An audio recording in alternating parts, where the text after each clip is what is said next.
Thank you very much. Thank you. Well, thank you, President Powers, Provost Fenves, deans, members of the faculty, family and friends, and most importantly, the class of 2014. It is indeed an honor for me to be here tonight. It's been almost 37 years to the day that I graduated from UT. I remember a lot of things about that day. I remember I had a throbbing headache from a party the night before.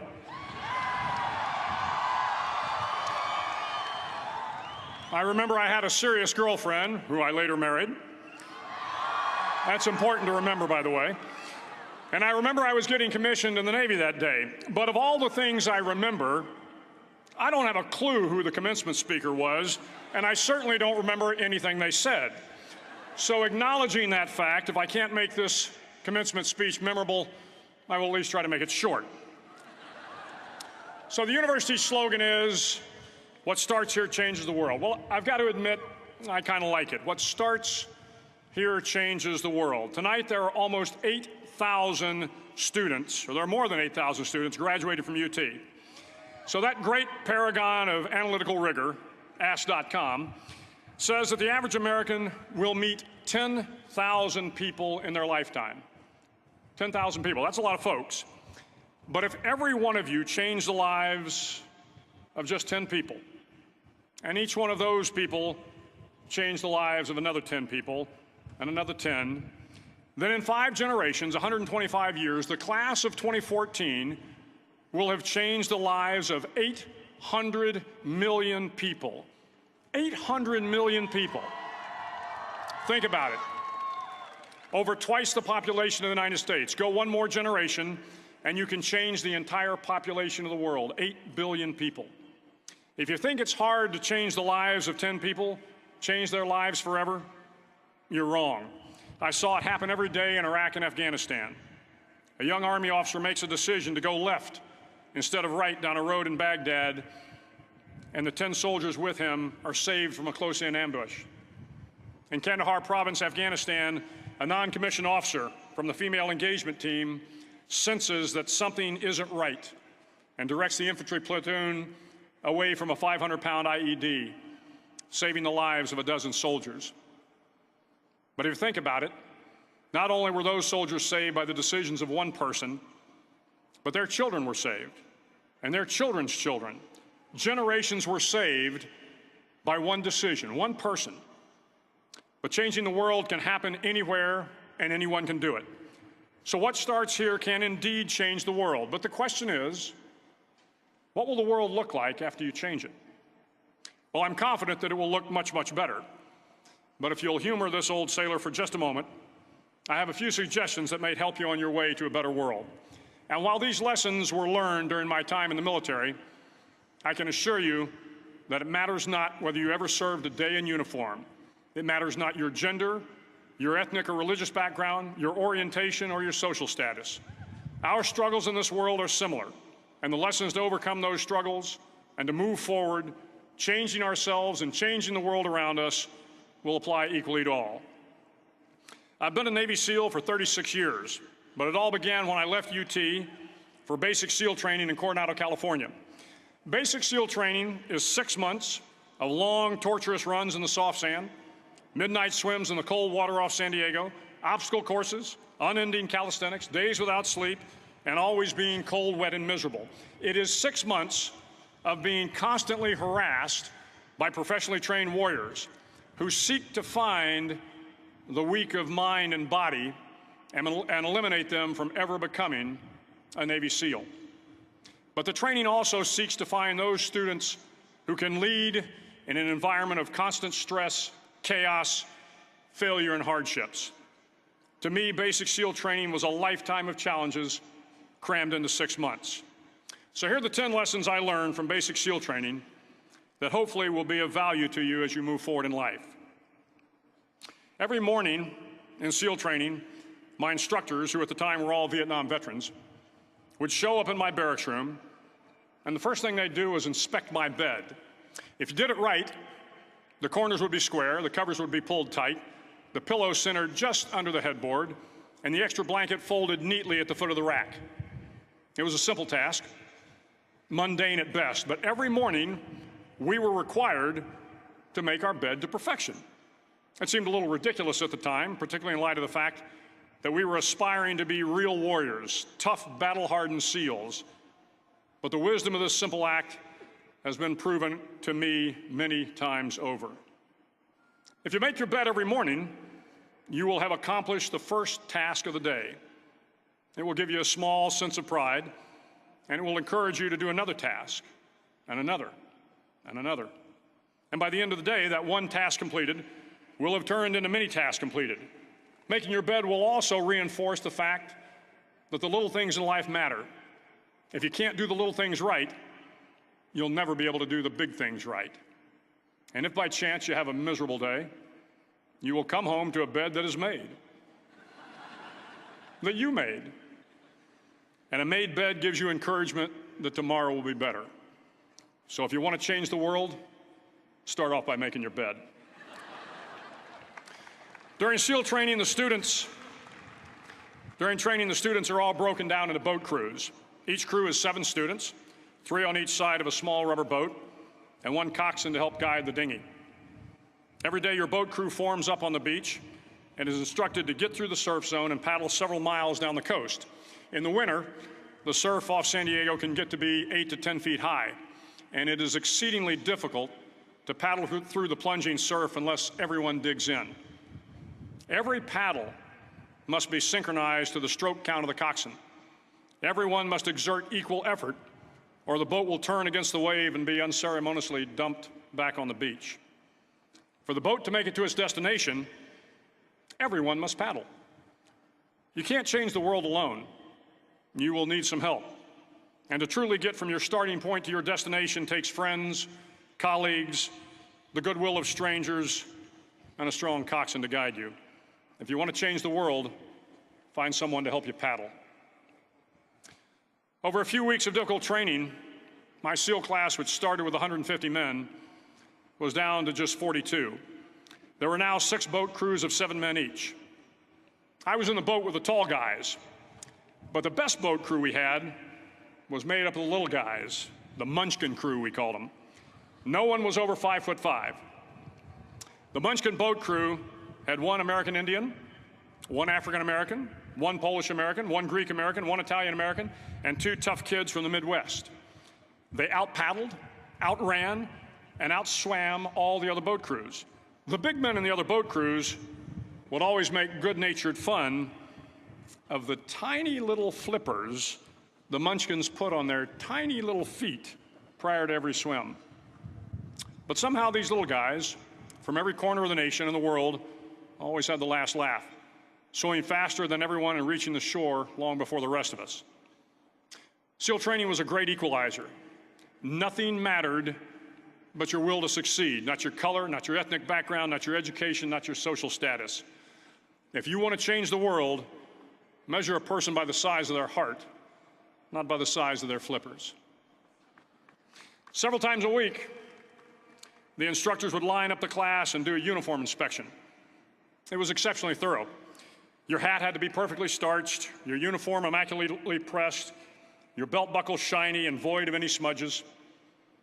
But it seemed that no matter how much effort you put into starching your hat or pressing your uniform or polishing your belt buckle, it just wasn't good enough.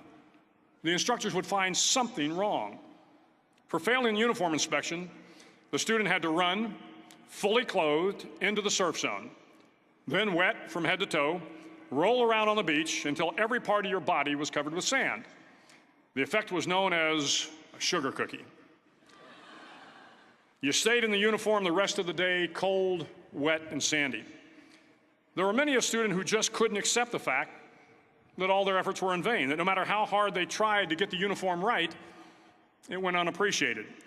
Those students didn't make it through training. Those students didn't understand the purpose of the drill. You were never going to succeed. You were never going to have a perfect uniform. The instructors weren't going to allow it. Sometimes, no matter how well you prepare or how well you perform, you still end up as a sugar cookie. It's just the way life is sometimes. If you want to change the world, get over being a sugar cookie and keep moving forward. Every day during training, you were challenged with multiple physical events: long runs, long swims, obstacle courses, hours of calisthenics, something designed to test your mettle. Every event had standards, times you had to meet. If you failed to meet those times, those standards, your name was posted on a list, and at the end of the day, those on the list were invited to a circus. A circus was 2 hours of additional calisthenics, designed to wear you down, to break your spirit, to force you to quit. No one wanted a circus. A circus meant that for that day, you didn't measure up. A circus meant more fatigue, and more fatigue meant that the following day would be more difficult, and more circuses were likely. But at some time during SEAL training, everyone made the circus list. But an interesting thing happened to those who were constantly on the list. Over time, those students who did 2 hours of extra calisthenics got stronger and stronger. The pain of the circuses built inner strength and physical resiliency. Life is filled with circuses. You will fail. You will likely fail often. It will be painful. It will be discouraging. At times, it will test you to your very core. But if you want to change the world, don't be afraid of the circuses. At least twice a week, the trainees were required to run the obstacle course. The obstacle course contained 25 obstacles, including a 10-foot wall, a 30-foot cargo net, a barbed wire crawl, to name a few. But the most challenging obstacle was the slide for life. It had a 3-level, 30-foot tower at one end and a 1-level tower at the other. In between was a 200-foot-long rope. You had to climb the 3-tiered tower, and once at the top, you grabbed the rope, swung underneath the rope, and pulled yourself hand over hand until you got to the other end. The record for the obstacle course had stood for years when my class began in 1977. The record seemed unbeatable until one day a student decided to go down the slide for life head first. Instead of swinging his body underneath the rope and inching his way down, he bravely mounted the top of the rope and thrust himself forward. It was a dangerous move, seemingly foolish and fraught with risk. Failure could mean injury and being dropped from the course. Without hesitation, the student slid down the rope perilously fast. Instead of several minutes, it only took him half that time. And by the end of the course, he had broken the record. If you want to change the world, sometimes you have to slide down the obstacles head first. During the land warfare phase of training, the students are flown out to San Clemente Island, which lies off the coast of San Diego. The waters off San Clemente are a breeding ground for the great white sharks. To pass SEAL training, there are a series of long swims that must be completed. One is the night swim. Before the swim, the instructors joyfully brief the students on all the species of sharks that inhabit the waters off San Clemente. They assure you, however, that no student has ever been eaten by a shark, at least not that they can remember. But you are also taught that if a shark begins to circle your position, stand your ground. Do not swim away. Do not act afraid. And if the shark, hungry for a midnight snack, darts towards you, then summons up all your strength and punch him in the snout, and he will turn and swim away. There are a lot of sharks in the world. If you hope to complete the swim, you will have to deal with them. So if you want to change the world, don't back down from the sharks. As Navy SEALs, one of our jobs is to conduct underwater attacks against enemy shipping. We practice this technique extensively during training. The ship attack mission is where a pair of SEAL divers is dropped off outside an enemy harbor and then swims well over 2 miles underwater, using nothing but a depth gauge and a compass to get to the target. During the entire swim, even well below the surface, there is some light that comes through. It is comforting to know that there is open water above you. But as you approach the ship, which is tied to a pier, the light begins to fade. The steel structure of the ship blocks the moonlight. It blocks the surrounding street lamps. It blocks all ambient light. To be successful in your mission, you have to swim under the ship and find the keel, the center line, and the deepest part of the ship. This is your objective. But the keel is also the darkest part of the ship, where you cannot see your hand in front of your face, where the noise from the ship's machinery is deafening, and where it gets to be easily disoriented, and you can fail. Every SEAL knows that under the keel, at that darkest moment of the mission, is a time when you need to be calm, when you must be calm, when you must be composed, when all your tactical skills, your physical power, and your inner strength must be brought to bear. If you want to change the world, you must be your very best in the darkest moments. The 9th week of training is referred to as Hell Week. It is 6 days of no sleep, constant physical and mental harassment, and one special day at the Mud Flats. The Mud Flats are an area between San Diego and Tijuana where the water runs off and creates the Tijuana Sloughs, a swampy patch of terrain where the mud will engulf you. It is on Wednesday of Hell Week that you paddle down to the Mud Flats and spend the next 15 hours trying to survive this freezing cold, the howling wind, and the incessant pressure to quit from the instructors. As the sun began to set that Wednesday evening, my training class, having committed some egregious infraction of the rules, was ordered into the mud. The mud consumed each man till there was nothing visible but our heads. The instructors told us we could leave the mud if only 5 men would quit. Only 5 men, just 5 men, and we could get out of the oppressive cold. Looking around the mud flat, it was apparent that some students were about to give up. It was still over 8 hours till the sun came up. 8 more hours of bone-chilling cold. The chattering teeth and the shivering moans of the trainees were so loud, it was hard to hear anything. And then one voice began to echo through the night. One voice raised in song. The song was terribly out of tune, but sung with great enthusiasm. One voice became 2, and 2 became 3, and before long, everyone in the class was singing. The instructors threatened us with more time in the mud if we kept up the singing, but the singing persisted. And somehow the mud seemed a little warmer, and the wind a little tamer, and the dawn not so far away. If I have learned anything in my time traveling the world, it is the power of hope. The power of one person, a Washington, a Lincoln, King, Mandela, and even a young girl from Pakistan, Malala. One person can change the world by giving people hope. So if you want to change the world, start singing when you're up to your neck in mud. Finally, in SEAL training, there's a bell. A brass bell that hangs in the center of the compound for all the students to see. All you have to do to quit is ring the bell. Ring the bell, and you no longer have to wake up at 5 o'clock. Ring the bell, and you no longer have to be in the freezing cold swims. Ring the bell, and you no longer have to do the runs, the obstacle course, the PT, and you no longer have to endure the hardships of training. All you have to do is ring the bell to get out. If you want to change the world, don't ever, ever ring the bell.